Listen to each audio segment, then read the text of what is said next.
आरक्षण की हवा तो बहुत पहले चल चुकी थी, ठीक है, मोरारजी देसाई के शासनकाल में चल चुकी थी।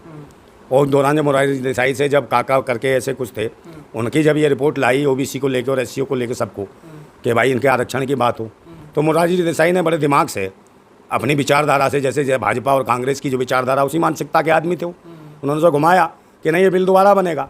जब बीपी मंडल साहब ने, जो यादव थे, उन्होंने दोबारा एक रिपोर्ट बनाई है, तब ये जो मंडल कमीशन जो बनाया, जैसे कहते हैं मंडल आयोग की कमीशन है, वो मंडल साहब ने बनाई, हमारे बीपी मंडल साहब ने, तो उसमें 52% पिछड़ों को आरक्षण की बात हुई। जब ये रिपोर्ट आई तो उसके लिए फिर इन्होंने सरकार भी गिरा ली।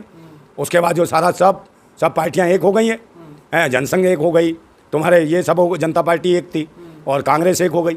ये नहीं चाहते थे कि ओबीसी आरक्षण मिले, फिर स्थितियाँ दूसरे नई तरीके की चीज़ें खोल दी। इंदिरा गांधी ने उसको आगे करा, फिर सिख आंदोलन को उन्होंने बढ़ावा दिया कि सिखों का दंगा दिखाओ, ताकि ये अपना जो है पिछड़े अपना आंदोलन न लड़ सकें। और इस बात को काशीराम बहुत समझ चुके थे पहले से। काशीराम इस आंदोलन के लिए DS4 बनाई, बामसेप बनाई उन्होंने, और इस आंदोलन को बड़ी तेज़ी से काम शुरू किया। और मुझे अच्छे से मालूम है तो मान्यवर काशीराम के सानिध्य में मैंने काम किया, उनके साथ काम किया मैंने, तो बहुत कुछ सीखने का मौका मिला उनसे। और बहुत बुद्धिजीवी थे। मुझे लगता है बाबा साहब के बाद अगर कोई इस भारत के अंदर कोई वाकई आदमी आया जो भारतीयों के लिए कुछ करने वाला था, इस भारत के लिए कुछ करने वाला था, तो मान्यवर काशीराम थे। और रही बात आपने कहा कि जैसे लालू प्रसाद यादव को एक ऐसा मैं मिसाइल समझता हूँ भारतीय समाज के लिए, जो आज की डेट में जीता जागता सबूत है, जिनके ऊपर इन्हीं कांग्रेस और बीजेपी वालों ने इतना प्रताड़ित किया, उनको बार बार जेल भेजने की कोशिश करी। इनके चहेते पत्रकारों ने उन्हें बदनाम किया, चारा घोटाले के ऊपर दुनिया भर का बदनाम किया, जबकि इन सरकारों में इनके जो चहेते जो लोग हैं, जिन्होंने हजारों लाखों करोड़ के घोटाले किए, आज तक उनका किसी का नाम नहीं लिया, मगर इनके ऊपर ये थोपा गया, जबकि इनका कोई चारा घोटाला नहीं था। ये चारा घोटाला भी जगन्नाथ मिश्र ने किया था, और मिश्र की जगह इनके ऊपर थोप दिया। इनके शासनकाल में उस दूसरे अधिकारी ने उसको साइन करवा दिया इनसे धोखे से, तो इनके ऊपर थोप दिया, जबकि जगन्नाथ मिश्रा का पूरा हाथ था। तो ये मानसिकता वाले, ऐसी मानसिकता के वो पूरी दुनिया में लालू प्रसाद यादव जी को बदनाम किया, जबकि लालू प्रसाद यादव भारतीय समाज के लिए पूरी तरीके से मुस्तैदी से काम कर रहे थे। वो चाहते थे कि इस आरक्षण नीति, जो महिलाओं का आरक्षण है या और जो आरक्षण है पिछड़ों का, वो आरक्षण मिलना चाहिए। और जिस आरक्षण के बाबा साहब भी लड़े, और बाबा साहब जिस आरक्षण की, ओबीसी आरक्षण की जो पहले अपने संविधान में देना चाहते थे, उसके लिए गांधी जी ने आंदोलन कर दिया था बाबा साहब के खिलाफ। वो चाहते थे कि भाई इनको पूरा आरक्षण मिले, 52% है, तो उनके खिलाफ आरक्षण शुरू कर दिया, तो दलितों को भी आरक्षण ना मिलता।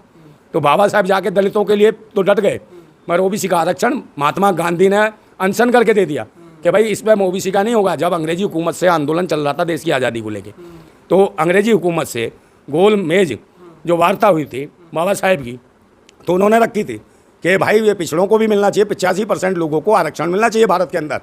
तो उस पर यही महात्मा गांधी ने विरोध किया, यही RSS के लोग थे, समझे, जिसको ये कहते हैं कि बुलबुल उड़ गई। कौन था वो? सावरकर। यही लोग थे, नाथूराम गोडसे, सब एक थे। और इन्होंने पुरजोर आरक्षण विरोध किया 85% भारतवासियों का। तो उसमें 85% का, तो उसमें कुछ रह गए 52%, बाकी 27% में से भी इनको कितना मिला दलितों को? बाबा साहब दे गए। मगर वो उसको, उस व्यवस्था को संविधान में छोड़ के गए कि आप ये लागू कर सकते हो, और ये ज़रूरी है। और तब ये जागरूक हो गए, भारत के लोग जागरूक हुए, लालू प्रसाद यादव जागरूक हुए, आदरणीय मुलायम सिंह यादव जागरूक हुए। मुलायम सिंह यादव ने तो एक वीडियो संसद में भी बोला इस आरक्षण को लेके, उसकी क्लिपिंग दिखाइएगा अपने इस चैनल पे, बहुत ज़बरदस्त बोला था।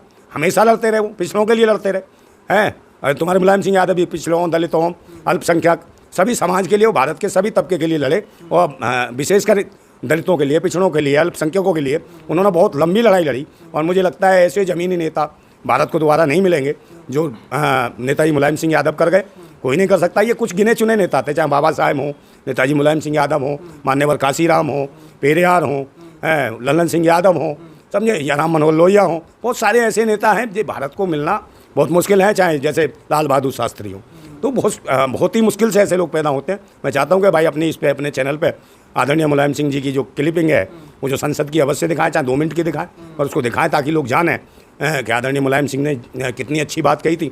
और वो अपने जीवन भर किसानों, मजदूरों की लड़ाई लड़ते रहे, शोषित वंचितों की लड़ाई लड़ते रहे, और खुद गरीब थे, वो गरीब परिवार से थे।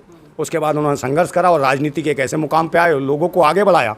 और तो और इनके शासनकाल में जो देश में उन्नति हुई, किसी की नहीं हुई। इनके शासनकाल में चंबल तक में, चंबल में जो टीले बने थे, ये इनकी सरकार का खेल था कि चंबल के टीले ख़त्म करके भी वहाँ पे खेती कराने का काम आदरणीय मुलायम सिंह यादव ने करा।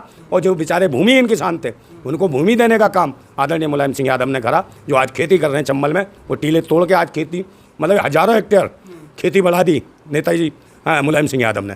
तो उसके लिए धन्यवाद है उन्होंने, और दलितों और पिछड़ों को वो खेती दी। कि भाई आप खेती करिए, आप क्यों बिना भूमि हैं, सबको भूमि का मालिक बनाया उन्होंने। और आज देखिए कितनी चंबल में खेती हो रही है और आभार मतलब कि उत्पादन बढ़ा है उससे उत्तर प्रदेश का। ये मुलायम सिंह की मेहनत का नतीजा था और हिम्मत थी उनकी। ऐसे लोग बहुत कम पैदा होते हैं, ऐसे नहीं उन्हें भूमिपुत्र कहा गया है। नेताजी मुलायम सिंह यादव को पूरा देश उन्हें भूमिपुत्र के रूप में बुलाता है, चाहे वो समय रक्षा मंत्रालय का हो, चाहे इनके मुख्यमंत्री काल का। जब जब उन्होंने काम किया ज़बरदस्त किया। लालू प्रसाद यादव ने भी ज़बरदस्त काम किया। तो मैं बहुत बहुत धन्यवाद देता हूँ। मैं क्लिपिंग ज़रूर दिखाएँ।